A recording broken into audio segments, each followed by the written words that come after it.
ವಿದ್ಯಾರ್ಥಿಗಳೇ, ಭಾಗಲಬ್ಧ ಸಂಖ್ಯೆಗಳ ಗುಣಲಕ್ಷಣಗಳು ಈ ವಿಡಿಯೋ ಭಾಗದ 4ನೆಯ ಭಾಗಕ್ಕೆ ನಿಮಗೆಲ್ಲರಿಗೂ ಸ್ವಾಗತ. ಈಗಾಗಲೇ ನಾವು 3 ವಿಡಿಯೋದಲ್ಲಿ ಪರಿವರ್ತನೀಯ ನಿಯಮ, ಸಹವರ್ತನೀಯ ನಿಯಮ ಮತ್ತು ವಿತರಣಾ ನಿಯಮಗಳ ಬಗ್ಗೆ ಚರ್ಚಿಸಿದ್ದೇವೆ. ಈ ವಿಡಿಯೋ ಭಾಗದಲ್ಲಿ ನಾವು ಸಂಕಲನ ಮತ್ತು ಗುಣಾಕಾರದ ಅನನ್ಯತಾಂಶದ ಬಗ್ಗೆ ಚರ್ಚಿಸೋಣ. ಈಗ ಒಂದನೆಯ ಒಂದು ಉದಾಹರಣೆ ತೆಗೆದುಕೊಳ್ಳೋಣ. 3ಕ್ಕೆ ನಾವು 0ಯನ್ನು ಕೂಡಿಸೋಣ, ಆಗ ಉತ್ತರ 3 ಬರುತ್ತೆ, ಯಾವುದೇ ಬದಲಾವಣೆ ಆಗೋದಿಲ್ಲ. ಇಲ್ಲಿ 3, 0 ಮತ್ತು 3 ಇವೆಲ್ಲ ಭಾಗಲಬ್ಧ ಸಂಖ್ಯೆಗಳಾಗಿವೆ. 3ನೇ 5ಕ್ಕೆ ಕೂಡ 0ಯನ್ನು ಕೂಡಿಸೋಣ, ಆಗಲೂ ಕೂಡ 3ನೇ 5 ಉತ್ತರ ಬರುತ್ತೆ. ಇಲ್ಲಿ ನಾವು 2 ಉದಾಹರಣೆಗಳನ್ನ ಏನು ಗಮನಿಸ್ಬೋದು ಅಂದರೆ, 0ಯನ್ನು ಯಾವುದಕ್ಕೆ ಕೂಡಿಸಿದರೂ ಕೂಡ ಬೆಲೆಯಲ್ಲಿ ಯಾವುದೇ ಬದಲಾವಣೆ ಆಗುವುದಿಲ್ಲ.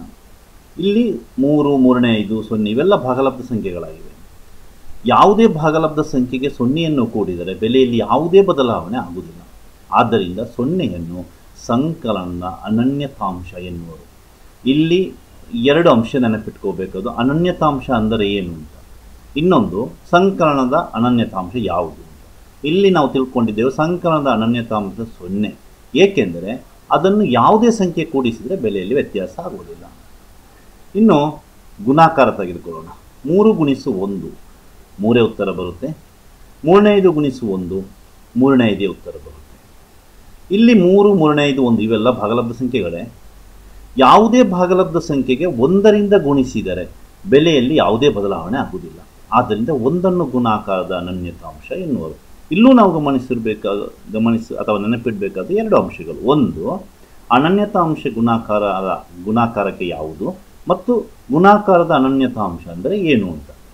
ಗುಣಾಕಾರದ ಅನನ್ಯತಾಂಶ ಅದು 1, ಏಕೆಂದರೆ ಅದರಿಂದ ಯಾವುದೇ ಸಂಖ್ಯೆ ಗುಣಿಸಿದರೆ ಬೆಲೆಯಲ್ಲಿ ವ್ಯತ್ಯಾಸ ಆಗೋದಿಲ್ಲ. ಆದ್ದರಿಂದ ವಿದ್ಯಾರ್ಥಿಗಳೇ, ಸಂಕಲನ ಮತ್ತು ಗುಣಾಕಾರದ ಅನನ್ಯತಾಂಶವನ್ನು ಸ್ಪಷ್ಟವಾಗಿ ನೀವು ತಿಳ್ಕೊಂಡಿದ್ದೀರಿ ಎಂದು ಭಾವಿಸ್ತೀನಿ. ಸಂಕಲನದ ಅನನ್ಯತಾಂಶ 0, ಗುಣಾಕಾರದ ಅನನ್ಯತಾಂಶ 1. ಧನ್ಯವಾದಗಳು. ಮುಂದಿನ ವಿಡಿಯೋ ಭಾಗದಲ್ಲಿ ಮತ್ತೆ ಭೇಟಿಯಾಗೋಣ.